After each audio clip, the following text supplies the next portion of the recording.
მოგესალმებით. თქვენ უსმენთ რადიო პალიტრას, გვეყურებთ პალიტრა TV-ზე. დღეს გადაცემა პროვოკატორის სტუმარია ბატონი მამუკა ჟღენტი. მოგესალმებით ბატონი მამუკა, საქართველოს ევროპულ ფასეულობათა ინსტიტუტის დამფუძნებელი, ერთ-ერთი დამფუძნებელი და ხელმძღვანელი. თქვენ ჩვენი რესპონდენტი არასდროს არაერთხელ უკაცრავად ყოფილ ხართ, თუმცა ბოლო დროს რამდენჯერაც დაგიკავშირდით საქართველოში არ იყავით. სად იყავით თუ შეიძლება რომ ეთქვას და რა ამბები ჩამოგვიტანეთ. მოკლედ და მე იმაზე ვისაუბროთ რაც. რა თქმა უნდა, დიდი მადლობა პირველ რიგში მოწვევისთვის და მინდა ეს ახალი სტუდიაც მოგიბოცოთ პირველად ამ ახალ ეს თქვა სტუდიაში და მინდა წარმატებები გისურვოთ თქვენს და მთელ ტელევიზიას. გახდით დაახლოებით 2 თვე ნახევარი მოლდოვაში. იქ მიმდინარეობს გარკვეული რეფორმები და ევროკავშირის ეს თქვა მოწვევით ვეხმარები პროკურატურისა და შინაგან საქმეთა სამინისტროს რეფორმირებაში, მაგრამ ეს იქაც უნდა აურიოთ. ნუ ამ შემთხვევაში ვფიქრობ, რომ ვცდილობ რომ დავეხმაროთ. ახლა თუ ავრევა გამოვა, ნუ ნახოთ ამაზე შედეგები გვანახებს. ანუ მამუკა, თქვენი ორგანიზაციის, არასამთავრობო ორგანიზაციის დასახელება, რა თქმა უნდა, შინაარსიც შესაბამისია. უშუალოდ და პირდაპირ და შეიძლება ითქვას სიტყვით მიესადაგება იმ პრობლემას, რომელიც მეც და ალბათ ბევრსაც ბოლო რამდენიმე თვის და განსაკუთრებით 2-3 კვირის მანძილზე ძალიან გვაწუხებს გააქტიურდა ძალიან ასე ვთქვათ საპროტესტო განწყობები, განსაკუთრებით მოსახლეობაში. ევროპულ ფასეულობათა ინსტიტუტი. სანამ დავიწყებთ ეს ლაპარაკს, რას გულისხმობთ ამაში? მე არ მინდა ეხლა რაღაც ამბანურ ჭეშმარიტებებზე რომ ვისაუბროთ. მაინტერესებს თქვენი აზრით, ხო გუშინ კალბატონი სალომე ზურაბიშვილი ექვსტუმრობდა და მასაც დაუსვე ეს კითხვა, იმიტომ რომ მისთვისაც უპრიანი იყო ამ კითხვის დასმა, იმიტომ რომ მისი აზრი ცხადია და ძალიან საინტერესო იქნებოდა. რატომ არის გარკვეული ნიჰილისტური განწყობები და დამოკიდებულებები ევროპულობის, ევროპულ ფასეულობათა, რატო ხდება აღრევა? რატო გაიგო უკვე ძალიან ბევრმა, როდესაც ცოტა ხნის წინ საშაყირო რო იყო და აი ვინც კი ამაზე ხუმრობდა და მოდიში სლენგისთვის და ღადაობდა, დღეს ისიც კი აღიქვამს ევროპულ ფასეულობად აი ესე. არ მინდა რომ არაკორექტული იყო, მაგრამ პირდაპირ ამ. მიხვდები, ასე ძმაო ევროპა გვაბიდარასტებენ. აი ესეთი კრეტინული ის თუ შეიძლება, აი ესეთი განწყობა, რეკა, იცით ერთსაც ვიტყვი და აი საილუსტრაციოდ. ბატონი ბუკა პეტრიაშვილი გსტუმრობდა გუშინ წინ. და არეკა მსმენელმა ძალიან არაკორექტული გამოთქმები ეხმარა. ბიძინა ივანიშვილს თქვენ უღალატეთ და შემდეგ და მე პირდაპირ გადავიდა ლანძღვაზე, უბრალოდ პროდიუსერმა ვერ მოასწრეს გათიშვა. თქონდა მეც და ბატონმა ალექს პეტრიაშვილს სათანადოდ შევაფასეთ მის ზრდილობას და განწყობას ზოგადად. მაგრამ ყველაზე საინტერესო და ცუდი და პირდაპირ ვამბობ ამას, ვრისკავ რა, რომ თქვათ მსმენელის და მაყურებლის, ჩემი მსმენელის და მაყურებლის უკმაყოფილება დავიმსახურო, იმიტომ რომ როდესაც ჩვენ საიტზე პალიტრა TV-ზე დაიდო ეს ფრაგმენტი დადაც. გუშინსა დღეს არ მეხოს, გუშინ საღამომდე, ანუ მალევე იყო 20 კომენტარი და 20-დან 19 იყო აჯიგარია ეს ვინც დარეკა. დაახლოებით აი ესეთი. იმიტომ რომ რა ევროპა ის ევროპა და ნუ აი თქვენ აი. მე ძალიან შეშინებული ვარ. თქვენ ამ შეცვლილი დაგხვდათ აქ ამ ხრივ თუ იცოდეთ რომ ესეთი განწყობები იყო. ანუ მე ესე მაინც ნაწილობრივ არ დაგეთანხმებით იმაში რომ არ გავა ასე ტრაგიკულად ახლა ჩამოსული ხარ თქვენ მოიცადეთ. ნახავთ. მაქვს ინფორმაცია, მოგოთ ის თქმა მინდა. პირველ რიგში დავიწყებ იმით რომ თქვენ სახელი ბრძანეთ ჩვენი ორგანიზაციის სახელი სწორედ იმიტომ დავარქვით ასეთი, რომ ხედავდით აუცილებლობას და საჭიროებას იმისა, რომ საქართველოს საზოგადოებას ჩვენი მოსახლეობისთვის ჩვენი შესაძლებლობების ფარგლებში რა თქმა უნდა რაღაცნაირად გაგვეწია, ასე ვთქვათ, დახმარება, რომ მეტი ინფორმაცია მიიღოთ იმაზე, თუ რას გულისხმობს ეს ევროპული ფასეულობები და მე დავიწყებ იმით, რომ ვიტყვი იმას, რომ ევროპული ფასეულობები ეს რაღაც გააყენებული ნამდვილად არ არის. ევროპული ფასეულობები პირველ რიგში არის ის ფასეულობები, ის ტრადიციები, ის ყოფითი ქცევის, ასე ვთქვათ, წესები, რაც საქართველოში არსებობს. ანუ ჩვენ ევროპა ვართ რეალურად და ჩვენი ფასეულობებით, ჩვენი რაც კი მოიცავს ეს ტერმინი, ეს ასე ვთქვათ, სიტყვა, ეს ამის ნაწილი არის საქართველოს, ასე ვთქვათ, კულტურა, საქართველოს ისტორია, საქართველოს ტრადიციებიც. ამიტომ, როდესაც პირველი, ასე ვთქვათ, საპირისპირო არგუმენტი რაც მიჩნდება იმ ხალხის მიმართ, რომელიც ამბობს, რომ ევროპული ფასეულობები არის ცუდი, ეს არის ის ხალხი, ვისაც მაშინ არ მოწონს ქართული ფასეულობებიც. იმიტომ რომ ქართული ფასეულობები ვიმეორებ, ყველას გასაგონად, ჩვენი მსმენელის გასაგონად, ეს არის სწორედ რომ ეს არის ევროპული ფასეულობები.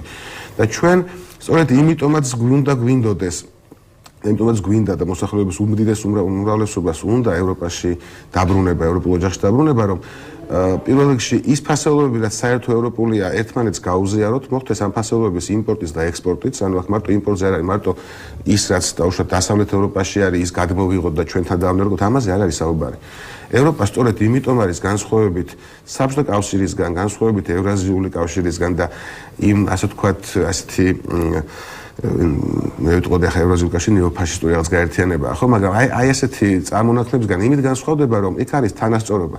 არა მარტო ადამიანებს შორის, როდესაც უნდა ვცეთ ერთმანეთის უფლებებს, პატივი ერთმანეთს უნდა ვცეთ პატივი. ხა თქვენ ბრძანეთ იგივე ეს ინციდენტი, ხო, რომელიც არ ვიცოდი ამის შესახებ, რომელიც მოხდა. ყველა ესეთი იქაც ხდება, მაგრამ არსებობს გარკვეული წესები, არსებობს ურთიერთპატივისცემის რაღაც ელემენტები, მინდობის, მიტევების და მე ვიტყოდი აი ეს ყველა ელემენტი, რაც ჩვენ ვამბობთ, რომ ვითომ იქიდან ვიღაცა გვაძალებს, ჩვენს ისტორიაში დევს, ჩვენს სისხლში დევს, ჩვენს გენეტიკაში უფრო დევს, მე ვიტყოდი.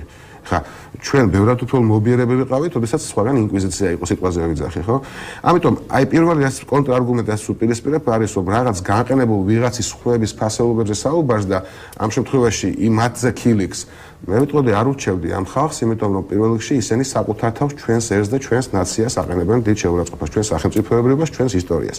ეს ერთი. ხა მეორე რაც შეეხება აი თქვენ რომ ბრძანეთ ამას გვიშვებიან, ხო? ესაც არის სწორედ იმ ხალხის ასე ვთქვათ, იმ ხალხის ლექსიკაში გამოიყენება, ვინც სამწუხაროდ თუ საბედნიეროდ თვითონაც კარგად იციან, რომ ისინი ცრუობენ და ისინი სწორედ არასწორს გვეუბნებიან. ცოტა შეიძლება პოლიტიკურ იმაში გადავიდე ხა, მაგრამ გაგახსენებთ 2 დღის წინ ლავროვის განცხადებას, რომ აი თუ საქართველოს ნატოში გაწევრიანდებაო, შესაბამისად ეს ფასეულობებს არ ეხება, შედარებას გავაკეთებ, ანუ რა ხალხი, ანუ რა კატეგორია ხალხისა აკეთებს ამაზე აპელირებას. ლავრმა თქვა, რომ თუ საქართველოს გააგრძელებს ნატოსკენ, ასე ვთქვათ, სწრაფას, ჩვენ უფრო მეტ პრობლემას და რაღაც მუქარის ასპარეზში. ლავრმა სიტყვას უთხრით გეტყვით, უარესი თქვა. თუ ნატო განაგრძობს საქართველოს ჩათრევას ალიანსში, მაშინ ჩვენ შესაბამის ნაბიჯებს გადავიღებთ. აი, აქ მე ამის შინაარზე შეიძლება მეც ვიმსჯელოთ, მაგრამ მე ვფიქრობ, რატომ მოვიყვანე ეს მაგალითი. ამის წინ აღნიშნე კიდევაც ერთ ეთერში, ჩვენ ხო გვახსოვს მე-19 საუკუნე. ჩვენ ხო გვახსოვს 1921 წელი. 37-იანებზე ამას აღარ ვუძახი. 56-ში ენის გამო რაც მოხდა, ხო? 89, 91, 94. მაშინ 2007 თავი გავანებდა რომ ნატო იყო მე-19 საუკუნეში. ნატო ხო არ იყო. რა უნდოდა რუსეთს ჩვენგან? რატო გვიკლავდა თანამემამულეებს, ძმებს, დებს, რა უნდოდა ჩვენგან? მე უფრო მეც გეტყვით, სანამ ყველაზე კარგი მაგალითს მოვიყვანდი. ერთი მაგალითი აი ამ ხალხმა, ვინც ასე პრორუსულ, ასე ვთქვათ, თვითონ ორიენტაციას გვახვევს თავს და ლობირებს. ამის უფლება მათ აქვს, ღმერთმა ხელი მოუმართოთ, ეხლა ეს მათი გადაწყვეტილება მე არ მინდა რომ ვიღაცა რაღაცა აუგზალო. მაგრამ მეორეს მხრივ ერთი მაგალითი მოგვიყვანა, როდესაც აი საქართველოს უკანასკნელი ბოლო 20 წლის განმავლობაში ამ ჩვენი ისტორიის პერიოდში ერთი დადებითი იქნება ეს, არ ვიცი, ეკონომიკური თვალსაზრისით იქნება დახმარება, რაღაცა კულტურული კონტექსტში. არა, ხო და თანამშრომლობა ხო იყო? არა, რაში ვითანამშრომლობთ? ეხლა მე თელასი დენი გვაქვს. თელასი მე ამ ბიზნეს სტრუქტურებზე არ გულისხმობ. არა, ეკონომიკური თქვით. არა, ეკონომიკური როდის, როცა ჩვენ 90-იან წლებში პურის გამოსაცხობად ფქვილი არ ქონდა, რუსეთი დაგვეხმარა თუ მე ვიცი რომ შევანაძის დამსახურებით იქ შულცი იყო თურქეთი და ამერიკა რაღაც ფქვილი. აი ამ პერიოდში ამ 20 წლის განმავლობაში ხა შეიძლება ვაგინოთ რაღაცა არ მოწონდეს, ხა მეც ბევრი რამე არ მომწონს ევროპული პოლიტიკოსების, ოდესაც ეხა იგივე 2008 წლის აგვისტოს შემდეგ მე უფრო მეც მოვითხოვდი მათგან და უფრო იმას, რასაც თუნდაც დღეს აეხილათ თვალები მეტნაკლებად უკრაინასთან მიმართებაში. თუმცა ახლოს იგრძნეს. ეს უკვე ცალკე საკითხია, მაგრამ რუსეთმა დაგაგვიკეთა, მოგვიკლა ძმები, დები წაგვართვა ტერიტორიები, მარტო ტერიტორიას განყენებული ისე ხო არა, ხა პატრიოტული და სადღეძელო სხვა ვიძახით. ჩვენ აქ საუბარი გვაქვს კონკრეტულ ადამიანებზე, ვისი ოჯახის წევრები დახვრიტეს, ზოგის საფლავი არ ვიცით სად მდებარეობს, ხო დაკარგულია რამდენი ხალხი, ხა. გამოდევნილია უსახკაროდ დატოვა ამდენი ათასობით ადამიანი, ხო, 9 მილიონამდე დევნილი ყავს. ეს ხალხი ხო ჩვენი ანუ ოჯახის წევრები არიან, როგორ შეიძლება ჩვენ რაღაცაზე ვილაპარაკოთ და ამ ხალხზე ვითომ არაფერი არ ხდება. ეხლა დავიჯერო ეხლა სახლიდან რომ გამოგაგდებენ ეს ადვილი გადასატანი ან შენს მეგობარს ნაცნობს თანამემამულეს რომ გამოვაგდებენ სახლიდან ოჯახის წევრს ჩვენს თანამემამულეს რომ მოკლავენ. ხა ამას ამერიკა ხო არ შეგვიძლია ეხლა მე ისაც კი მომისმენი ახლა ყველაფერი ეს ამერიკის ინსპირა ახლა ამაზე ხო არ არის საუბარი თუ რეალურად ვლაპარაკობთ მოდით ავიღოთ ფაქტები და აი ფაქტებით ვისაუბროთ ხო მაგრამ ამ ადამიანს არაფერი დაუშავებიათ ვინც ასე ფიქრობს არ ვიცი ახლა ეს გაუთვითცნობიერებლობის ბრალია თუ მათ თავისი ლოგიკა აქვს და თავის მონაცემებს ეყრდნობიან ფაქტია რომ ერთმნიშვნელოვნად თქვათ მხოლოდ გაუთვითცნობიერებლობას დავაბარალოთ ეს ან თუნდაც იმას რომ ეხუთე კოლონა მოქმედებს და ფაქტია რომ მოქმედებს იმიტომ რომ უკვე რაღაცნაირად ფიზიკურად იგრძნობა ხოლმე როდის იწყება ეს ტალღა ამ უკმაყოფილების ან ვესტოფობიის და აი ეს როდის იწყება ხოლმე ასე რომ ჩავთვალოთ და აპრიორი ვიცით რომ ინსტიტუტები მუშაობენ მაგაზე ჩრდილოეთიდან თქვენ ისება თუ აზრი არ არის თქმა უნდა ხეს მაგალითად რატომ მოიყვანე ლავროვის თქმის ეს ლავროვის განცხადება მისი აბსურდულობის მიუხედავად მას ჰქონდა ორი მიზანი. ერთი იყო გამიზნული შიდა პოლიტიკური ასე ვთქვათ პროცესებისთვის, როდესაც ვიცით რუბლს ჩვენ ლარზე უარეს მდგომარეობაშია, იქ საერთოდ სრული სიტუაცია, ბევრად უარესი, მე ვიტყოდი ეკონომიკო-სოციალური და როდესაც ახლა ეს ცნობილი ასე ვთქვათ მიდგომა, როდესაც ვერ აძლევ პორს, უნდა მიცე რაღაც სანახაობა. ამ შემთხვევაში სანახაობად გამოდგა ეს ნეოფაშისტური დიდი რუსეთის ძერჟავის ასე ვთქვათ ყირიმის მაგ კონტექსტში. კი ბატონო, აი ეს იყო ერთი მიზანი და მეორე მიზანი სწორედ გახდათ ის რომ აი მეხუთე კოლონას თქვენ ახსენეთ რომ მათ მიცემნოთ კიდევ რაღაც ახალი არგუმენტები, რაღაც ახალი ასე ვთქვათ ტალღა წამოეწყოთ. ანუ რატო ეხა იზახია რომ აი ლავრომა გაგვაქვს ხილა და რუსეთი გვაქვს რომ თუ ჩვენ ამას გავაგზავნებთ, მაგრამ სწორედ ამას უპირისპირებთ რას? ამას უპირისპირებთ. და ამას რას უპირისპირებთ? უპირისპირებთ იმას რომ გადავხედოთ ისტორიას. მე არ ვიძახი იდეალისტები. ერთი წუთით ის ბოდიშ ვეხტი, იმიტომ დავეს. რას უპირისპირებთ ქმედებებზე ამას გადავა. მე უბრალოდ ფასეულობებზე მინდა ამას დავასრულოთ ამას. ხო აი სიტყვების გარდა, იმ ისტორიის გარდა, იმის გარდა რაც ისედაც ვიცით, რაც დაუწერელი და დაწერილი ჭეშმარიტება, რომ ჩვენ ძველი ევროქრისტიანული სივრცის ნაწილი ვარ და ასე შემდეგ და ასე შემდეგ ინკვიზიცია არ ყოფილია და მოკლედ ჩვენ ვიყავით რაც ვიყავით, ეს გავიგეთ, მაგრამ დღეს კი ბატონო. ადამიანები გეუბნებიან რომ რაღაცა მაგ ევროპელებს აღამჯერა მეშინი. მაგაზე აუცილებლად მოგახსენებთ, უბრალოდ მაინც დავასრულებ ის ბოლომდე რაც მინდოდა მე თქვა ანუ მე ხო ფაქტები ვსაუბრობ, ანუ 94 წელსაც მოხდა ფაქტია, 9 აპრილი ფაქტი იყო. 2007 ფაქტია, 2008 ფაქტია. ხო, მაგრამ ისინი ამას უპირისპირებენ სხვა ფაქტებს. რა ფაქტებს უპირისპირებენ? ნუ აი, ვიცი რა, რუსეთს ვარ შევერთებოდით, ჩვენ ვერ დავიბრუნებდით აჭარას, სამხრეთ საქართველოს და ასე შემდეგ და რაღაც ისულელად, მაგრამ ნუ აი, ხო ფაქტი რა, ფაქტია, რომ 9 აპრილი იყო. მე რა, ეხლა რუსებიც კარგით, რომ გამოვიდეს ხოლმე და თქვას, რომ ცუდი იყო. შეგვეშალა ბოდიშ ვიხდით მით უმეტეს რომ ჩვენ არ ვიყავით საბჭოთა კავშირი იყო კი ბატონო ახლა მე ამიტომ კარგი გახდება პუტინი არა კარგი ნამდვილად ვერ გახდება და ამის არგუმენტაცია რომ რაღაცამ დაგვისაბუთოს რომ პუტინი კარგი გახდება არ არსებობს და მე გეტყვით უკეთეს ახლა უკრაინაში რაც ხდება ახლა რა განსხვავებული არა მეც გეტყვით ნატო მოლდოვის რესპუბლიკიდან ჩამოვედი ხო მოლდოვის რესპუბლიკის კონსტიტუციაში უწერია რომ ეს არის ნეიტრალური სახელმწიფო შავით თეთრზე წერია კონსტიტუციაში რომ მათ ანუ მოლდოვის რესპუბლიკას აკრძალული აქვს საკუთარი კონსტიტუციით გაწევრიანება ნებისმიერ სამხედრო პოლიტიკურ ალიანსში გაერთიანებაში ანუ მოლდოვა და ნატო ეს არასებული თემატიკაა რუსეთს შარის მიზეზიც კი არა არა შარის მიზეზი კი ბატონო ნატო არ არის მაგრამ რა ჩვენზე ნაკლები პრობლემები აქვს მოლდოვას დნესტრისპირეთი არ არსებობს ეხლა გაგაუზიის საკითხები წამოწეს და უფრო მეც გეტყვით მოლდოვაში სადაც მოსახლეობის თითქმის ნახევარი ეთნიკურად საკმაოდ ახლოა რუსებთან, ანუ ყოველ შემთხვევაში ენობრივად ისინი ენაზე რუსულად საუბრობენ. ეგ ისეთი კანონმდებლობაც არის, რომ ნებისმიერ კანონმდებლობსაც პარლამენტი იღებს, სანამ რუსულად არ ითარგმნება, ზალაში ვერ შედეს. თუმცა მათ შორის დეპუტატებმაც არიციან რუმინული, ანუ ოფიციალური ენა მოლდოვის არიციან. ამიტომ ისინიც კი იმდენი გამჭრიახობა ყოფნის მოლდოელ ხალხს, რომელიც აი ესეთ დაყოფილია ხო შემადგენლობით. იმათაც კი ყოფნით ის გამჭრიახობა, რომ იციან მათი გადარჩენის, მათი კეთილდღეობისთვის, მათი ქვეყნის, მათი სახელმწიფოებრიობისთვის აუცილებელია და საჭიროა ევროპისკენ სვლა და არა რუსეთისკენ. რატო? იმიტომ რომ ეს არის მე მგონი აქსიომა. ამიტომ ძახი შეიძლება საკმაოდ ნორმალურია რომ ვაკრიტიკოთ ევროპა, იმიტომ ესაც პროცესია. ევროპაში შიგნიდან აკრიტიკებენ ევროპულ ფასეულობებსაც, ევროპულ პოლიტიკასაც და ასე შემდეგ. ეს ნორმალურია. მე არ ვიძახი რომ ეს უნდა აიგზალოს და ვინც გამოდის რაღაცა ევროპელი პოლიტიკოსების ან ევროპული მიდგომების წინააღმდეგ ეს ხალხი აუცილებლად უნდა მოიკვეთოს. პირიქით, ნებისმიერ რა ჩვენ პატრიოტებსა და ეს ჩვენთვისაც სასარგებლოა და ევროპისთვისაც მე ვიტყოდი. მაგრამ როდესაც ჩვენ აი ესე სწორხაზოვნად და მე ვიტყოდი საკმაოდ არადამაჯერებლად თუ ადამიანი ამას ცივი გონებით მიუდგება და ასე ვთქვათ ლოგიკურად გააკეთებს, ჩაანალიზებს, მოდით ასე ვთქვათ, მიხვდება რომ აქ არჩევანიც არ არის. ჩვენთვის რუსეთი არის დაღუპვა. და რას თქვენ ბრძანეთ რომ აი ეს ერთმორწმუნე და ისა. მოდით ახლა ვთქვათ, რატო უშვებენ რუსი იმას ვისაც შესაძლებლობა აქვს რუსეთში, რატო არ ასწავლიან საკუთარ შვილებს რუსულ უნივერსიტეტებში? რატო არ ყიდულობენ რუსულ მანქანებს?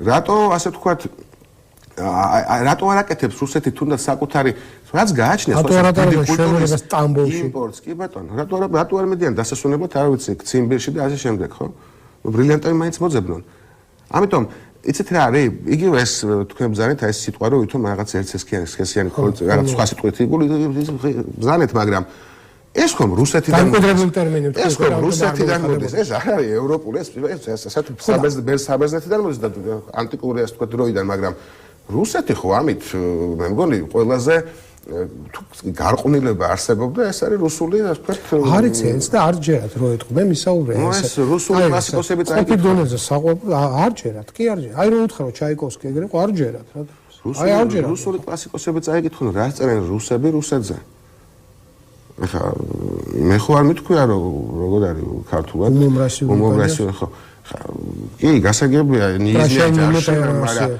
ამას მე ხო არ წერდი კიდე სხვადასხვა ხარ აი კითხონი ამიტომ ვიძახი ჩვენ კარგი იქნება თუ იგივე რუსული კულტურა უნდა გავესოთ ხა სხვა შეიძლება მე ძალიან არ მომწონს საუბრობენ რუსული ენა უნდა დავივიწყოთ პირიქით შენ უნდა იცოდე შენი მეზობლების ენა მტერიც რომ იყოს და ამ შემთხვევაში რუსეთის ისტაბლიშმენტი დღევანდელი საქართველოს სახელმწიფოების მტერია მაგრამ მე იმედი მაქვს რომ მომავალში იქაც შეიცვლება სიტუაცია და არ შეიძლება ამ ჩვენ ორ ხალხს შორის მათ ხალხებს შორის ტრობა არ უნდა იყოს მაგრამ ჩვენ უნდა ვიცოდეთ თუნდაც მტრის ენა ჩვენ უნდა ვიცოდეთ რუსული კულტურა, რუსული ისტორია და ამის მერე უფრო ადვილად მივხვდებით. თუნდაც იმიტომ რომ მე შეხედვის წერტილი უფრო ადვილად იყო და თანას ნამდვილი და ჭეშმარიტი და არა ის რო რაღაც.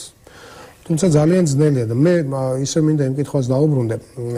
უბრალოდ ტელეფონის ნომრებს შევახსენებ მე სადამაყურებელს 239-239 დაგვირეკეთ დავუსვით კითხვები ბატონ მამუკა ჟღენს საქართველოს ევროპულ ფასეულობათა ინსტიტუტის დირექტორს უკვე 2 ზარი გვაქვს ბატონ მამუკა და მხოლოდ მას შემდეგ დაუბრუნდები კითხვას ხომ არ არის ეს იმის ბრალიც რომ ადამიანების ნიჰილიზმი გამოწვეულია სწორედ ჩვენი დასავლელი ან ევროპელი კიდაც ამერიკელი პარტნიორებისა თუ მეგობრების პასიურობით და ვთქვათ იმედგაცრუებით, მათი მოქმედებებით. გისმენთ ეთერში ხართ? გამარჯობათ. ცოტა ხმამაღლა თუ შეიძლება გამარჯობა. გამარჯობათ. მოგესალმებით. მე მაქვს ერთი მე მგონი 3 კითხვა აი პატივცემულ მამუკასთან. ბრძანეთ. ესე იგი როგორც ვიცით აქ ნატოს იმას აპირებენ რაღაცა ბაზის თუ სასწავლო ცენტრის გახსნა. არა, ეგ დავაზუსტეთ რა, იმიტომ რომ ამდენი დღეა მაღაზია ლაპარაკი. კითხვას დავსვავ რა. კი ბატონო, იმიტომ რომ ძალიან დიდი სხვაობაა ბაზასა და სასწავლო. ბაზა, ცენტრი თუ სასწავლო. ხომ არ იქნება ეს სამიზნე თუ არ გახდება ამ ისლამური და ტერორისტული ორგანიზაციებისთვის ჩვენი მოკლე ტერიტორია. ეს ერთი. მერე ეთქობა პატივცემული მამუკა ძალიან გარკვეული ამ ევროპულ ფასეულობებში და ხომ არ იცით რა ხდება პარიზში 2000 მეჩეთი 5 მილიონი სულ მინიმუმ რეგისტრირებული მუსულმანი და სადღარ ევროპა პროსტა არ მინდა რა კახურად მოვიხსენიო ეს მეორე კითხვა ეხლა კიდევ ერთი რაღაცა ეგ მარტო პარიზში კი არ ხდება ყველგან თუნდაც გერმანიაში თუნდაც ნორვეგიაში დანიაში ყველგან არის ეს პრობლემა ის ძველი ევროპა აღარ არის და საით გვეკაჩებიან აი ეს მაინტერესებს და პროვოკატორთან მაქვს ესეთი რაღაცა რომ პროვოკატორი ნიშნავს ჩამშვებს და ზუსტი ის არის ეხლა ისევე როგორც პირველ ორ კითხვაში ჩემო ბატონო აქაც სრული უზუსტობა დავუშვით იმიტომ რომ პროვოკატორი არ ნიშნავს ჩამშვებს პროვოკატორი ნიშნავს რაღაცის მაპროვოცირებელს რაღაცის გამომწვევს ამ შემთხვევაში პროვოკაციული კითხვის დამსმელს და არანაირად ჩამშვებს ასე რომ ბოდიშს მოგიხდით მაგრამ არ გწოდნიათ ტერმინი, ისევე როგორც არ გწოდნიათ ის, რომ აი მეჩეთები რო ჩამოთვალეთ და ასე შემდეგ და ასე შემდეგ, ეხლა ისე შეატრიალეთ თქვენ, რომ თითქოს ევროპისკენ სვლა, მეჩეთებისკენ სვლას ნიშნავდით. მინდა გითხრათ, რომ მაგალითად შვეიცარიაში თქვენს მაგალითად ერთს ვეთქვი მხოლოდ, რაც აიხახანს ვკითხულობდი, შვეიცარიაში ჩატარდა რეფერენდუმი, შვეიცარიაში ევროპული დემოკრატიის ერთ-ერთ ციტადელში. ჩატარდა რეფერენდუმი, შვეიცარიელებმა ხმა მიცეს მინარეთების მშენებლობის აკრძალვას. და მთელ შვეიცარიაში მხოლოდ 2 მინარეთია, მეჩეთზე არ არის საუბარი. მინარეთი, რომელიც იგივე ხომ იქ ღვთისმსახური მუსლიმი ადის და თქვათ ხმამაღლა ლოცულს მოუწოდებს სალოცავად მუსლიმებს და მისი ხმას ხვებსაც აწუხებს. დადგნენ შვეიცარიელები, ჩაატარეს რეფერენდუმი, აიკრძალა მინარეთების შენობა და არავის არ უთქვამს ამის გამო, რომ შვეიცარია არის არადემოკრატიული ქვეყანა. უარაფერი დამატებია, ასე იყო, ხო ბატონო მამუკა. მინარეთებზე და მეჩეთებზე შემიძლია დეტალურად მოგახსენოთ, იმიტომ რომ ამ პერიოდში სტრასბურგში მუშაობდი და ეს საკითხი იქაც კი იქნა განხილული ამ რეფერენდუმის შედეგები. არ მოეწონა, ფაქტია რომ ესე იყო. მაგრამ მოგოთ მინდა მე მესმის კითხვის ასე ვთქვათ შინაარსი. პირველ კითხვაზე ვუპასუხებ ის რომ ბაზა თუ ცენტრიო.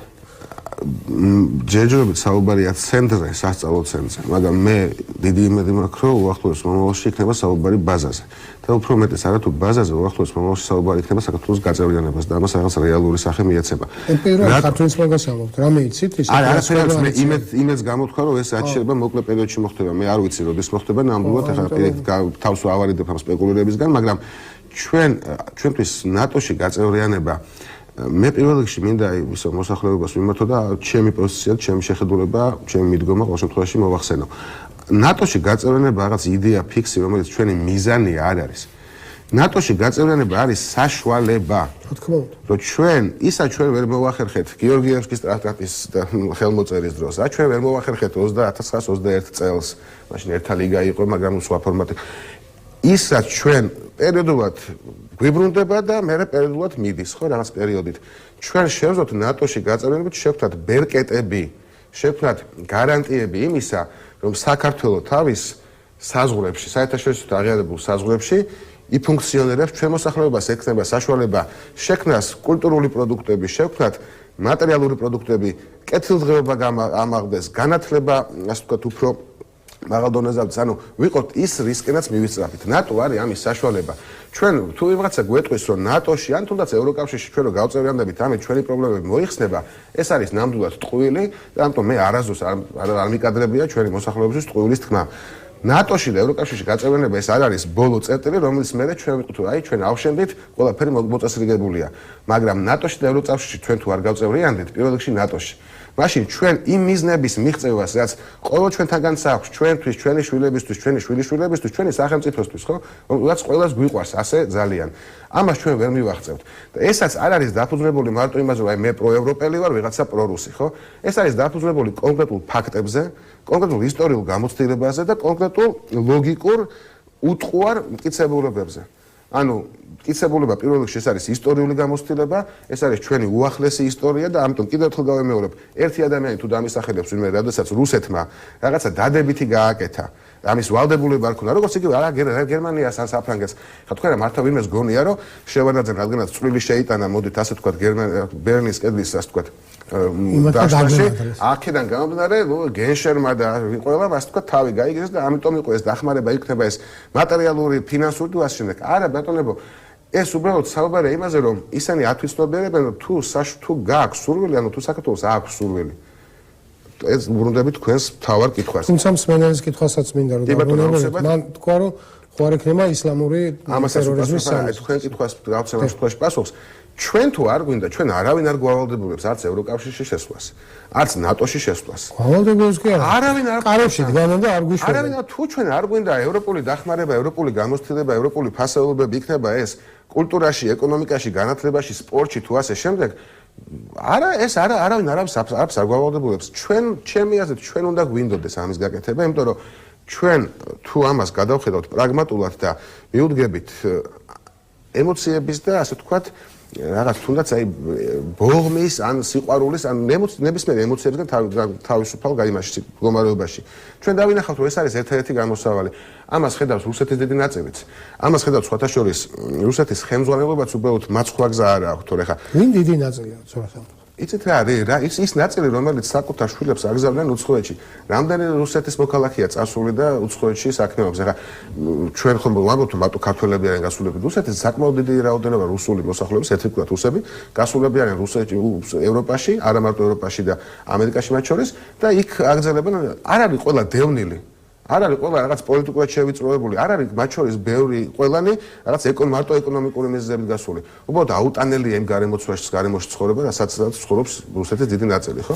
ხო, მაგრამ ესე მაინც კონფორმისტები არიან და იმიტომ აქვთ ეს პრობლემა, იმიტომ აქვთ ეს არა მარტო, ამიტომ მე ვძახი, რუსეთს სამწუხაროდ დღეს არც შემოუთავაზებია ჩვენთვის ამ წლების განმავლობაში რაღაცა ისეთი, რაზეც ჩვენ თუნდაც დავფიქრდებოდით. თუნდაც დავფიქრდებოდით, ან თუნდაც რაღაცას ვიგრძნობდით, რომ ეს ხალხი გარდა ჩვენი დაბომბვისა, მიწების წართმევისა, ასე ვთქვათ, სხვადასხვა ემბარგოებისა და პრობლემების შექმნისა, ჩვენი მოსახლეობის თუ გასვოთ 2000 წელს.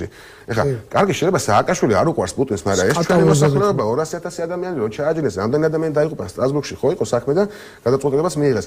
ეს რა სააკაშვილი, ეხლა ანუ რა ვთქვათ, რომ ეს პუტინმა სააკაშვილს გადაუხადა, სააკაშვილს თუ გადაეხადა, მიხედავდა სააკაშვილს და თავის სასწრაფოდ გაარკვევდნენ. ჩვენს მოსახლეობას ქართველებს ასერჩოდა იმაში, რა ქვია, რუსეთში რომ გამოასახლა.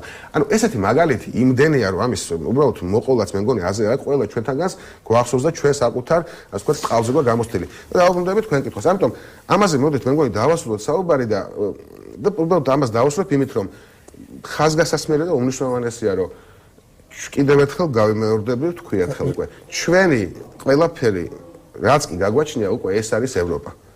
ამას რეკლამის დრო გვიახლოვდა. კი ბატონო და მე გაგცემთ უკვე პასუხი. ხო, და თუ შეიძლება იმაზეც, იმიტომ რომ არ მინდა რომ ხო, დაგჭირს მსმენელი უკმაყოფილო რომ ავარიდეთ კითხვას თავი. ბატონი მამუკა ჟღენტია ჩვენი სტუმარი, დაგიბრუნდებით რამდენიმე წუთში რეკლამის შემდეგ. დავბრუნდით ეთერში, შეგახსენებთ რადიო პალიტრას უსმენთ FM 103.9-ზე, გვიყურებთ პალიტრა TV-ზე, ბატონი მამუკა ჟღენტია დღეს პროვოკატორის სტუმარი, საქართველოს ევროპულ ფასეულობათა ინსტიტუტის დამფუძნებელი. რეკლამაზე გავედით მაშინ როდესაც ბატონი მამუკა კითხვებზე სცემდა პასუხს მსმენელს. პირველი კითხვა მისი დავაზუსტოთ. მან თქვა რომ ის ცენტრია თუ ბაზა, რომელზეც არის საუბარი, ნატოს სასწავლო ცენტრს გულისხმობთ ამ შემთხვევაში და მან თქვა რომ სულ ერთია, მინდა დავაზუსტო, სულ ერთი არ არის, იმიტომ რომ იმ შემთხვევაში თუ ბაზა იქნება, ცხადია საშიშროება უფრო იზრდება, თუ კი არის ესეთი საშიშროება. ხომა შექმნის საშიშროებას იმ თვალსაზრისით ჩვენთან რომ გავხდებით ისლამური ტერორისტული ორგანიზაციების სამიზნე. ну, აქამდე თუ არ გავხდით, მე მგონია რომ ეხლაც არ გავხდებით. აქამდე არ გავხდით, იმიტომ რომ არ ქონა ნატოს ბაზა თუ ცენტრი. ჩვენი კონტინგენტი, ჩვენი ჯარისკაცები, ჩვენი ძმები და დეები სხვათა შორის შემთხვევაში უკვე დიდი ხანია მონაწილეობენ ანტიტერორისტულ და ოპერაციებში და იმ ოპერაციებში, რომელიც ემსახურება მშვიდობის და დემოკრატიის, ასე ვთქვათ, ადგენას თუ დამყარებას იმ ხელწაწილებში, რომელიც წარმოადგენს სწორედ ამ საერთაშორისო ტერორიზმის, ასე ვთქვათ, კერებს. ჩვენი კონტინგენტები იყვნენ კოსოვოში თავის დროზე, არიან ავღანეთში, ერაყში და ასე შემდეგ. ამიტომ რაღაც ნატოს ბაზა არც ერთ ქვეყანაში, ყოველ შემთხვევაში ევროპის ტერიტორიაზე ნატოს არც ერთი ბაზა ტერორისტული აქტის, ასე ვთქვათ, სამიზნე ჯერჯერობით არ გამხდარა. არ გამხდარა, ვერ გამხდარა. და დაცვის მაღალი დონეა. ამიტომ მე ვიტყოდი, რომ სამწუხაროდ ჯერჯერობით არ არის საუბარი სამხედრო ბაზაზე, მაგრამ სამხედრო ბაზაზე როცა იქნება საუბარი და მე იმედი მაქვს, რომ იქნება და ეს რაც უფრო მალე მოხდება უკეთესი, ეს საშიშროებას კი არ გაძლევს, ეს გაზის უსაფრთხოებას. ჩემი აზრით და ჩვენი მთავარი ამ შემთხვევაში საფრთხე, რაც საქართველოს სახელმწიფოებას და ჩვენს მოქალაქეებს ემუქრება, ეს არის რუსული სახელმწიფო ტერორიზმი, რომელსაც ახორციელებს უკრაინაში, რომელსაც ახორციელებს საქართველოში უკვე წლების განმავლობაში, დგანან აგენ 40 კილომეტრის ასე ვთქვათ მოშორებით. ხო, დგანან დადგნენ და დგანან. მანამდე იყვნენ 80 კილომეტრის მოშორებით, ეხლა არც 80 არ არის ცოტა. არა, არ არის, აქ მე ვიძახ, ეს არის პროცესი, მე არავის არ ვადანაშაულებ ან რომელიმე ჩვენ ხელი, ეს არის პროცესი, რომელიც რუსეთმა გამიზნულა დაიწყო მაშინ როდესაც ნატოში გაწევრიანების საქართველოს გაწევრიანებაზე არც იყო საუბარი, ეს იყო შევარდნაძის პერიოდი, თუ გახსოვთ, იქამდეც კი სანამ შევარდნაძე ჩამოვიდა და ზუსტად გამსახურდია, ჯერ კიდე საბჭოთა გუმბარეძე იყო თუ არ ვხვდები, მაშინ დაიწყო ხო ცხინვალის ეს თქვა პრობლემატიკა და შემდეგ, ამიტომ ეხლა ამას რომელიმე ქართველზე არის გადაბრალება. კი ბატონო, თუ მახსოვს მე ცხინვალში ჩვენი ასე თქვა ბიჭების ჩასვლა და ანუ ეს ყველაფერი გამიზნული დაწყება ამის ქართველებზე ჩვენ თავზე რაღაცის დაბრალება, ეს არის სრულად მიუღებელი. ომის დაწყება იქნება თუ ეს ყველაფერი კონფლიქტების წარმოშობა. მეორე მხრივ რუსეთთან დამოკიდებულებაზე, როდესაც ვაპარაკობთ, ბატონ მამუკა, ფაქტია, რომ ალტერნატივაზეა საუბარი. ფაქტია, ხა თქვენ მზადეთ, რომ მოლდოვას უწერია კონსტიტუციაში ნეიტრალიტეტი, ხო? მაგრამ ნუ ვერ აღწევს. ჩვენ არ გვიწერია და მithumedes ვერ აღწევ და ვერც ნუ გამორიცხულია, ძალიან კარგი იქნება და მაგრამ ამიტომ ალტერნატივაზეა საუბარი. იქით თუ ზევით თუ მარცხნივ, ასე ვთქვათ, ჩრდილოეთში თუ დასავლეთში. მაგრამ როდესაც ადამიანებს ამ ალტერნატივაზე ფიქრობენ, ეხლა აი ადამიანი უბრალო ქართველი მოქალაქე ზის და თავისთვის ანგარიშობს. ნუ თუნდაც იმას ანგარიშობს, რომ მე როდესაც ომი მქონდა 2008 აგვისტოში. იმ სეპარატისტის პარტნიორი იყო რუსეთი და ჩემი პარტნიორი იყო არა ომში, მაგრამ ზოგადად პარტნიორი სტრატეგიული თუ ასე შემდეგ და მე ჩემ ჯარისკაცებს, ჩემ შვილს, ჩემს მიშვილს, ჩემ მეზობელს უშვებდი ნატოს ჯარების კონტინგენტის შემადგენლობაში ერაყშიც, ავღანეთში და როდესაც ომი დაიწყო, სეპარატისტი თავისი პარტნიორი, ანუ რუსეთი დაეხმარა და მე ჩემი პარტნიორი არ დამეხმარა.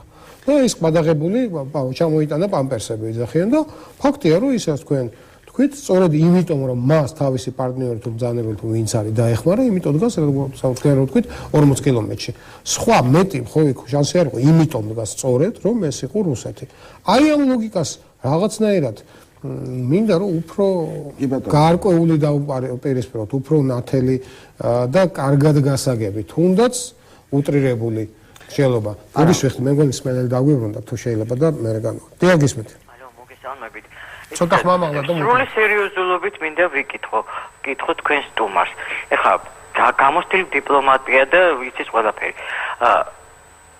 აგერ უკრაინას განაცხადა პირდაპირ ნატომ, რომ უკრაინა არ გახდება ნატოს წევრი. ევროკავშირმა განაცხადა, რომ უკრაინა ჯერჯერობით ძალიან შორს არის ევროკავშირის გაწევრიანებასთან. მე მაინტერესებს, ესე იგი ამ რუსეთის ინტერესებს ასე თუ ისე მაინც ყველა იმაშობა, რა ქვია. აი, ამ პატარა საქართველოს, რომელსაც არაფერი არ გააჩნია, როგორ უნდა ისკნას აღუდგეს წინ, ისევე მეორე ომი დავიწყოთ, ისევე მეორედ, ესე იგი ხახაში ჩაუვარდეთ რუსებს. გასაგებია, ქალბატონო, თქვენი შეკითხვას და დამოკიდებულებას დიდი მადლობა. აი, ამას გულისხმობდი და აი ხა ბრძანეთ და პასუხი. კი ბატონო, მოგახსენებთ. მე მგონი ჩვენ მივდივართ რაღაც დეტალებში, მნიშვნელოვანი დეტალებია, მაგრამ იმის მერე, ანუ კონკრეტულ პასუხზე ხა თუ ნატომ ჯარი არ გამოვაგზავნა 2008 წელს ერთი დავაზუსტებდი, რუსეთი არავის არ დახმარებია. რუსეთი არ დახმარებია ოსებს, ჩვენ ძმებს და დებს და არ დახმარებია აფხაზებს, ასევე ჩვენ ძმებს. იმას მათ საკუთარი ინტერესები ოსების, აფხაზების და ქართველების წინააღმდეგ გაატარეს. გასაგებია. ეს არის ძალიან ხმაურჯერა და მე იმიტომ გითხარით უტრირდა მოხდება. ადამიანები ესეების გარეშე. კი ბატონო. მათ იციან რომ მეორე მხარეს იყო ოსის სეპარატისტი. ამიტომ მოვიყვანე ის ჩვენ მთელი მაგალითები. არ იყო არც ევროკავშირი, არც ნატო. მე-19 საუკუნეში 1921 წელს არ იყო ნატო. თუ ეხა მაშინ ამ ლოგიკით ყველაფერი რაც განხორციელდა საქართველოში ეროვნული მოძრაობიდან დაწყებული და არა მარტო ეროვნული მოძრაობა 84 წლებში ხო? მთელი ამ პერიოდის განმავლობაში ის დისიდენტები ვინც ყავდა, ის ხალხი, ჩვენი გმირები, მე ვიტყოდი უფრო იქ წავდი ილია ჭავჭავაძიდან დაწყებული, მაშინ წმინდა, ხო ილია ჭავჭავაძე მithot. აი ეს ყველაფერი მაშინ არაფერი არ ყოფილა. მაშინ იმიტომ რომ რუსეთი ძლიერია და ბუა თუ როგორ არის ბაბაია თუ როგორც ამბობენ, მაშინ ხელ არაფერი არ ხვდათ და პირდაპირ შეუერთეთ ამ რუსეთს. აქ ჩვენ რატომღაც უტრირება ხდება სწორედ კითხვის დასმის დროს, როდესაც ოპონენტი გეუბნება, მე ჩავდგები ხა მის პოზიციაში, არ გთხოვს შეერთებას. ის გთხოვს უბრალოდ სადა თქვამე რომ არ გთხოვენ შეერთებას. მე პირდაპირ გეტყვით, ხა არ დავარღვევ არანაირ საიდუმლოებას.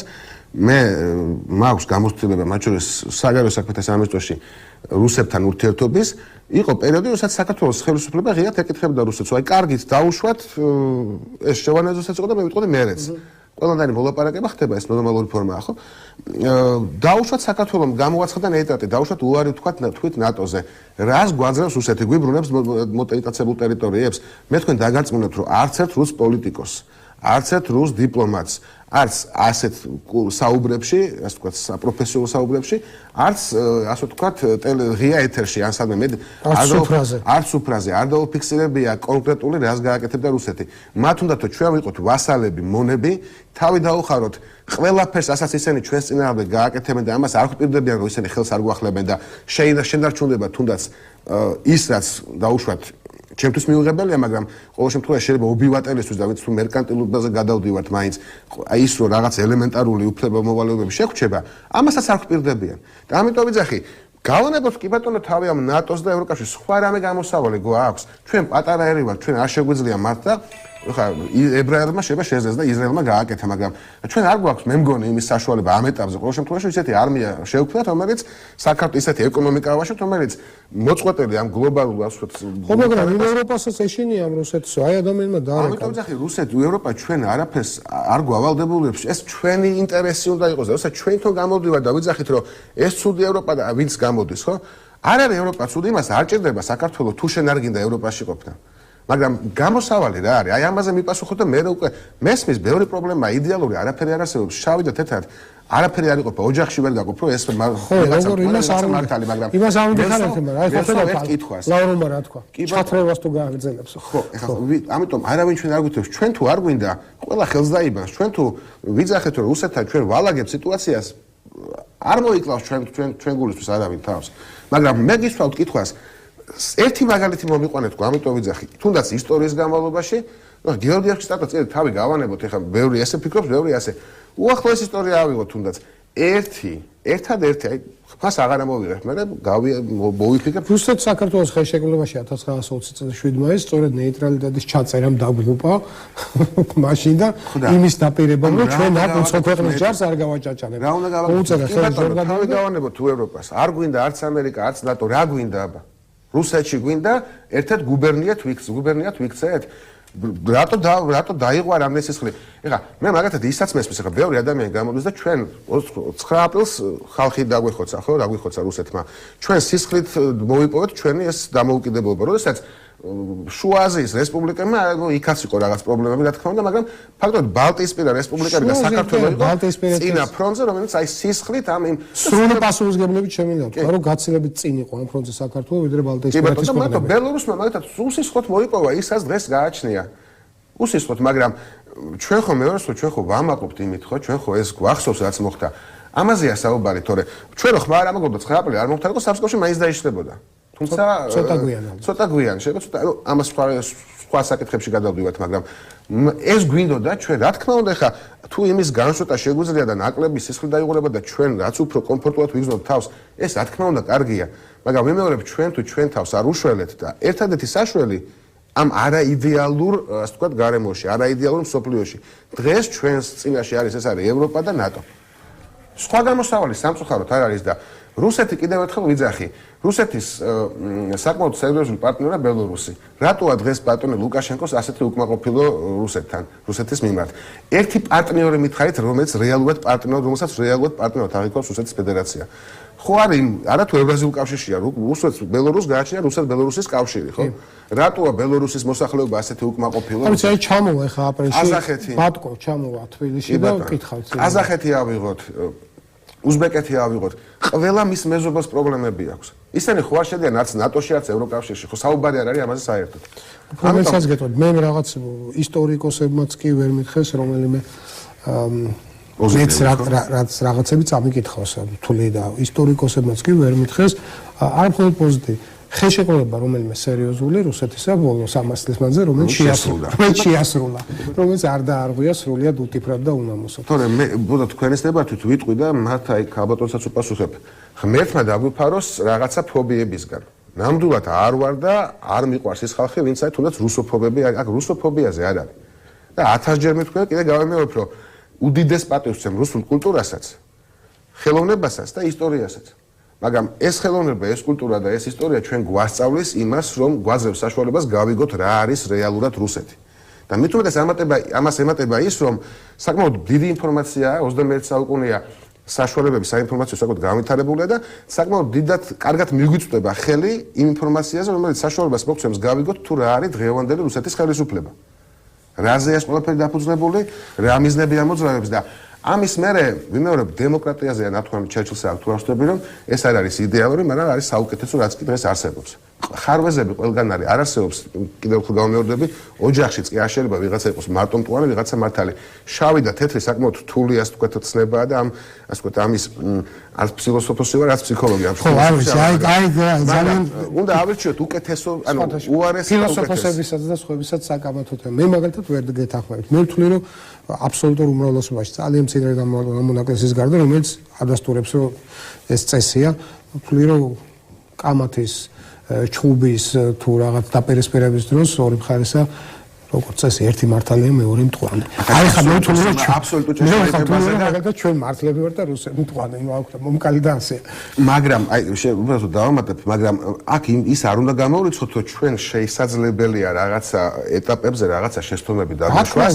მაგრამ ამას ვიძახ, ანუ აბსოლუტურად, მაგრამ ეხა საქართველოს და რუსეთის შედარება და გასაგებია, აბსოლუტურად მართლები ვართ, მაგრამ შეცდომები ამ პროცესში შეიძლება დაგვიშვია, მაგრამ ეს იმას არ ნიშნავს, რომ ჩვენ ვართ დამნაშავენი და კი ბატონო, და ეს მეორე საკითხია, რაც შეეხება გადაყლაპვას, ვიმეორებ, თუ არსებობს რამე სხვა გამოსავალი, ხა თუ ვიღაცა მეტყვის რუსეთთან უნდა ვილაპარაკოთ, აუცილებლად უნდა ვილაპარაკოთ. უსულ ბაზარზეც უნდა შევიდეთ. ამაზე არ არის საუბარი, მაგრამ ჩვენ რომ ავირჩიოთ ისაც რამოდენიმე პოლიტიკური პარტია დღეს ჩვენ ასე ვთქვათ, კარნახობს, მოდით ჩვენ გადავიდეთ და რუსულ ასე ვთქვათ ევრაზიულ კავშირში შევიდეთ. ეს არის მარტო საქართველოს დაღუპვა. ამაზე მსჯელობა რომელდეს უფრო პრაგმატული ხელისუფლება რუსეთში, რომელმაც ვთქვათ იგივე ევრაზიული კავშირის იდეა შეიძლება ტრანსფორმირება მოახდინოს ამ იდეას, შეიძლება დავარცხნოს ეს იდეა რაღაცა შეალამაზოს, შეფუთოს, შეიძლება მართლა რეალურად გააკეთილშობილოს და საქმიანი გახადოს. ვთქვათ რაიმე გაერთიანება. და გითხრა ნუ შემო, ან თუნდაც აი მოგთხოვ და ხელი მოგიწერო, იცი რა შენ ნეიტრალიტეტს თუ გამოაცხადებ და საუბარი აღარ იქნება ევროკავშირზე და რაღაცებზე და ნატოზე. დავსხდეთ და ვილაპარაკოთ. თუნდაც ფედერალურ მოწყობის პირობებში მე ვეტყვი აფხაზებს და ოსებს შენ რა გინდა და მე რო ვეტყვი ხო ვიცი რომ დამიჯერებენ და ხო ვიცი თუ აი მე ეს შემისული და ამას შეგისურვებ. აი იმ შემთხვევაში რა უნდა ვქოთ? იმიტომ რომ ესეთი განწყობებიც არის. არ ელაპარაკებით და აბა როგორ გინდა? აი რო გითხრა. აი რო გითხრას რო სიტყვა. ვის არ ველაპარაკებით? ვინ გვიშვებს ან წინა ხელისუფლებას, ან ხელისუფლებას? არ მინდა ეხლა დავასახელო პოლიტიკოსმა. რამდენჯერმე რატომ დავასახელოთ? მაგალითად ჯონდი ბაღათურია. ის პარლამენტის წევრი იყო, სერიოზული პოლიტიკოსია მას. და ბატონმა ჯონდიმ თქვა რომ არა, ბატონმა ჯონდიმ მითხრა რომ ჯერ ერთი ესე არ შეიძლება და რამდენჯერმე ასწავლე, ჩავიკითხე და ძალიან მეწყინა, მაგრამ არა, კიდევ გავიმეორებ, რუსეთი ჩვენ მეგობარი და მოკავშირეა. მე რუსეთი ხო რუსეთი. მაგრამ ესე კიდე გადავდო. პუტინმა რამდენჯერმე თქვა რომ მინდა მე საუბარი და რომ არ არსებობს თემები, რომელსაც არ გამიხსენებთ. მათ შორის საქართველოს მე მახსოვს ზუსტად რა თქვა პუტინმა იქ სოჩში, ქართულმა ჟურნალისტმა ძალით ათქმევინა. რა სიტყვით შეხვედრას და თქვა რომ ხო ეხა თქვა ხო ყველაფერზე შეიძლება ლაპარაკო. თუმცა იქვე არის ხოლმე რა ხარ, როდესაც ლავროვი ახმოვანებს ხო მაგით.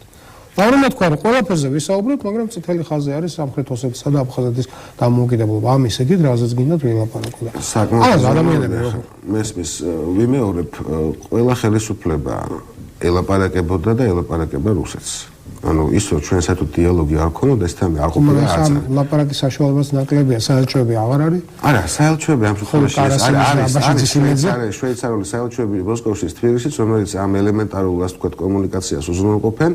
აქ საუბარი არ არის ამ დიალოგზე, საუბარია ის დიალოგი, რომელიც რაღაც შედეგს გამოიღებდა, მაგრამ აზრი ცალკე რუსეთთან საუბრის მე გეტყვით პირდაპირ იგივე გავიხსენოთ 93 წელი ხო ის შეთანხმება რომელიც ვითომ მივაღწიეთ ჩვენ დააბრუნდით ესენგეში ხო და რა გააკეთეს რუსებმა მესამე დღეს ფაქტობრივად მოგვატყუეს და კი ბატონო ჯარი გამოვიყვანეთ და ჯარი ანუ ჩვენი ბიჭები გამოვიდნენ და მათი ჯარი უფრო აქ და შევიდნენ და რატო ვიძახი ამას ყველაფერს აი თქვენ დაიწყეთ იმით რა პერსპექტივაში რა შეიძლება და რუსეთში შეიცვალოს ხელისუფლება იდეალურ ვარიანტში იცით რა გამორიცხვა პოლიტიკაში საერთაშორისო ურთიერთობებში არაფერს არ შეიძლება ხა ამის წინ მახსოვს ერთ-ერთი ვიღაცამ კითხა ხა ირანზე როგორ შეიძლება ვთქვათ რომ ჩვენი პარტნიორები თუ თურქეთზე როდესაც ამდენი წლები ეს ყველაფერი იცვლება რა თქმა უნდა გერმანია საფრანგეთში და საფრანგეთი ხა არავზოს აყოფილან და ახლო ურთიერთობაში მაგრამ და ომი სწორედ ამ აქედან დაიწყო ხო რეალურად მაგრამ დაიწყო პოლონეთში მაგრამ რამდენი გადაიტანა საფრანგეთმა იგივე და ფაშტური გერმანიისგან მაგრამ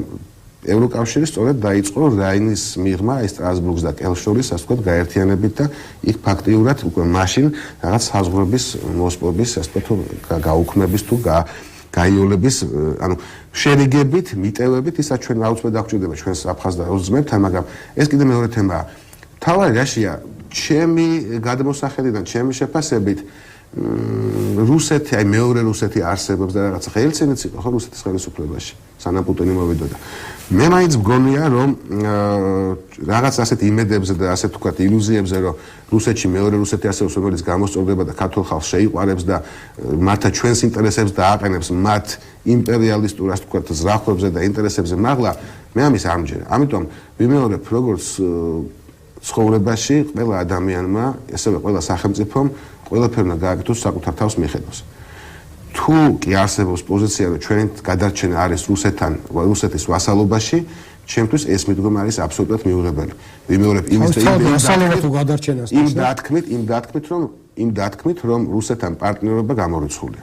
რუსეთთან უნდა იყოს საქართველოს იქნება ან ვასალი, ან თუ ჩვენით გავიტანეთ ამ შემთხვევაში მაშინ მოუწევს რუსეთს ჩვენი როგორც პარტნიორად აღქმა და ამის გამოსავალი სწორედ ამ ეტაპზე არის ნატო სხვა გამოსავალი არ არსებობს და თუ ჩვენ ახლა თქვენ ძალიან თუ ჩვენ გადარჩენას დადგა ახლა აქ უკვე მოდეთ ისევ ფილოსოფიაში გადავარდეთ და ვიკითხოთ რა გვირჩევნია ჩვენ ვიყოთ მონები თუ ვიყოთ თავისუფლები და თუ თავისუფლები არ ვიქნებით რა იქნებ ყველა იქნებ ეს მნიშვნელოვნად რო იდგეს მარტივია ეს არ დგას ხო როგორ არ დგას ესე არ ვიყოთ მონები თუ ვიყოთ თავისუფლები 1000 მილიონიდან მილიონი გიპასუხებთ ხო ვიყოთ თავისუფლები მაგრამ ნუ ამ თავისუფლებისთვის რა სიხდი აქ ამაზე ეს ამ თავისუფლების ჩემს აზრით ჩვენ უნდა გადავიხოთ მაქსიმალური 90% და მოსახლეობის 80%. არა ეს არ გულისხმობს თავისუფლებას, ამიტომ ვიზახით ჩვენ თავისუფლება მარტო ესაც რაღაც კონკრეტული და ვიწრო ცნება და ვიწრო გაგებით არ იგულისხმება.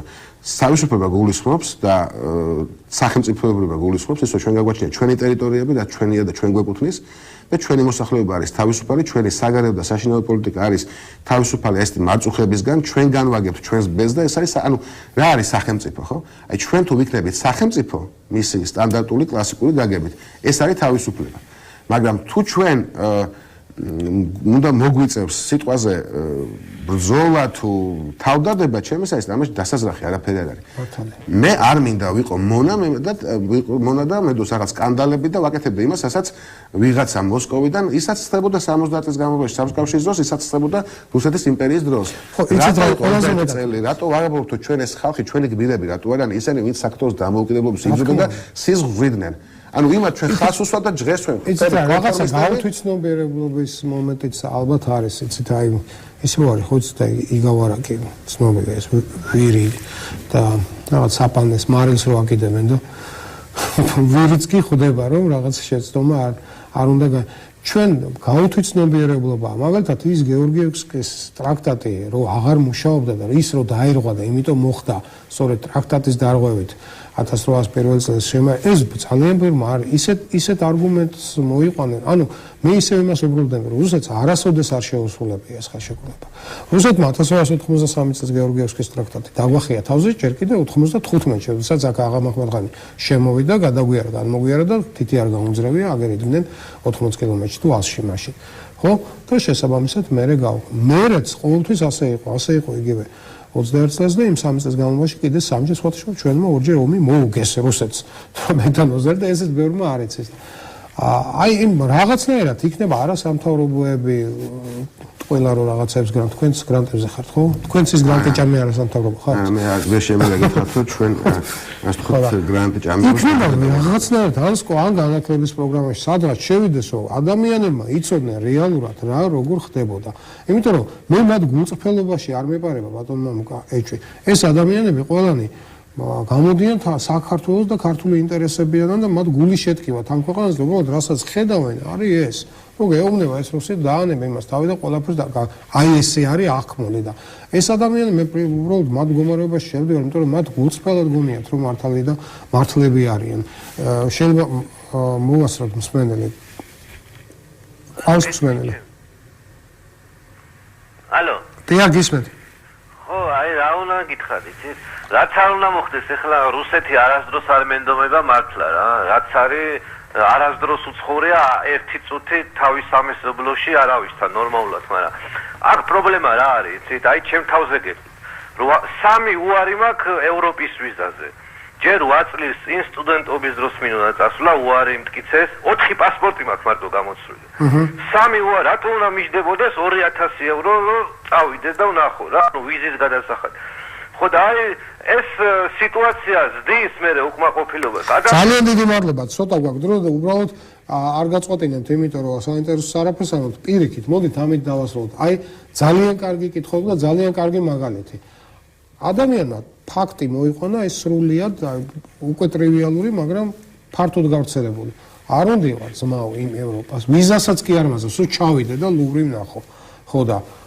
აჯანდაბა ვქნა აი ამისთვის არის სწორედ საჭირო მუშაობა ამისთვის არის საჭირო სახელმწიფო ინსტიტუტებმა თავისი ფუნქციები ეფექტურად შეასრულონ და ჩვენ მე დარწმუნებული ვარ უახლოეს მომავალში ეს მაისში ნამდვილად არ მოხდება ჩემი შეფასებით და ეს ცალკე თემაა მე მგონი ცალკე გადაცემისთვის შექმნეს რაღაც მოლოდინები და ეხა ერთმანეთს აკრიტიკებენ მაისში ეს ჩემი ინფორმაციით საკმაოდ რთული იქნება 70-30-ზე თუ მოგწეს მაგრამ უახლოეს მომავალში ისე როგორც მოლდოველებს მიცეს უვიზო მიმოსვლა უახლოეს მომავალში ჩვენცაც გვექნება და ჩვენ თუ ამას გავაგრძელებთ ვიმეორებ ევროპა არ არის პანაცეა გადარჩენა არის საქართველოში ჩვენ უნდა გადავარჩინოთ ჩვენი თავი და ამისთვის შევხვდათ ყველაფერი გავაკეთოთ იმისათვის რომ შევხვდათ ისეთი გარემო ევროპასთან ერთად რუსეთთან თანამშრომლობით რუსეთთან კოოპერაციით როგორც თანასწორი პარტნიორები და ამისათვის საჭიროა ნატო და ევროკავშირი ბელორუსი არ დაგვაუწყდეს ოღონდ სულ მოუთმენათველი ლუკაშენკოს ვიზიტი ისე მაინტერესებს ლუკაშენკოს ვიზიტი იქნება ორმხრივი ეკონომიკური ურთიერთობებზე აქცენტირებული არ დავიჯერებთ პუტინის მესეჯებს ჩამოიტანს და პუტინს თავის მესეჯები ისე დაწყავს საქართველოს თვითონ ეს კაცი მაინტერესებს ძალიან დიდი მადლობა რომ გვესტუმრეთ დიდი მადლობა თქვენ ყურადღებისათვის პირველი სამუშაო კვირა ჩვენი გადაცემის ახალი სტუდიიდან ახალი ფორმატით და ახალი დროით დასრულდა შეგახსენებთ მხოლოდ ვინც ვერ უყურებთ აი ამ დროს 7:30-დან ღამე 12 საათზე შეგიძლიათ გამეორებით ნახოთ ჩვენი სტუმრის ძალიან საინტერესო საუბარი. გემშვიდობებით სამშაბათამდე, სამშაბათს შევხვდებით 7:30-ზე.